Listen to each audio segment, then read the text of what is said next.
నమస్తే, welcome to cube TV. నేను మీ Anil. So present మనం హైదరాబాద్ బంజారాహిల్స్ రోడ్ నెంబర్ 14 నందినగర్లో ఉన్నామన్నమాట. సో మనము విజువల్స్లో చూడవచ్చు, తెలంగాణ ఎన్నికల తర్వాత కూడా కేసీఆర్ ఓడిపోయిన తర్వాత కూడా మళ్ళీ ప్రగతి భవన్ కాల్ చేసిన విషయం మనందరికీ తెలిసిందే. ప్రగతి భవన్ కాల్ చేసిన విషయం తర్వాత కూడా తను ఫామ్ హౌస్కి వెళ్ళాడు. అనంతరం హెల్త్ ఇష్యూస్ సందర్భంగా తను యశోద హాస్పిటల్ కూడా జాయిన్ అయిన విషయం మనందరికీ తెలిసిందే. సో ఈరోజే మనము విజువల్స్ కనిపించి చూడవచ్చు. విజువల్లో కనిపించేది మనకి రోడ్ నెంబర్ 14లో ఉన్న బంజారాహిల్స్ నందినగర్లో ఉన్న కేసీఆర్ నివాసం అన్నమాట.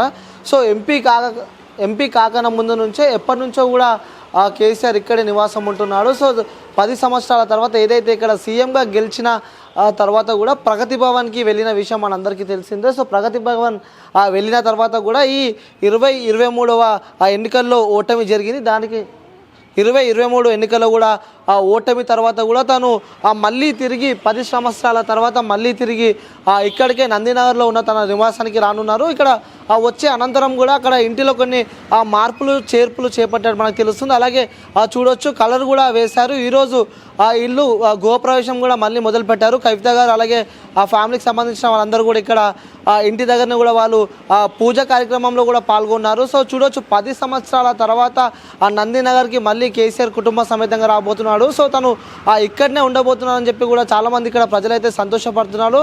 వాళ్ళ రాజు మళ్ళీ తిరిగి వాళ్ళ రాజ్యానికే వస్తున్నాడని చెప్పి కూడా చాలామంది సంతోషపడుతున్నారు. సో మనం వెళ్దాం, అక్కడ స్థానికులు కొంతమంది దగ్గరికి వెళ్ళాము. సో మళ్ళీ ఇక్కడికి 10 సంవత్సరాల తర్వాత కూడా కేసీఆర్ ఇక్కడికి రాబోతున్నాడు. సో మీకు ఎలా అనిపిస్తుంది, వారి మాటలు అడిగి తెలుసుకునే ప్రయత్నం చేద్దాం.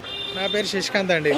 ఎట్లా అనిపిస్తుంది 10 సంవత్సరాల తర్వాత మళ్ళీ ఇక్కడికి రాబోతున్నాడు సీఎం కేసీఆర్ రావడం మాకు సంతోషమే, కానీ బాధ గిట్లా ఉంది తను సీఎంగా లేడని.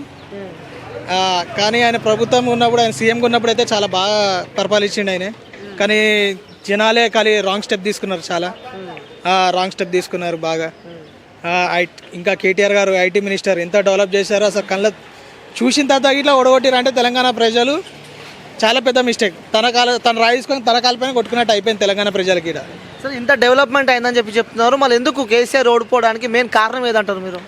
హైదరాబాద్లో అయితే ఏం ప్రాబ్లం లేదండి, అన్ని సీట్స్ వచ్చాయి. ఏదున్నా నల్గొండ, మహబూబ్ నగర్, మన వరంగల్, ఇవి మాత్రమే. ఊరి వాళ్ళకి బాగా కడుపు నిండిపోయిందండి.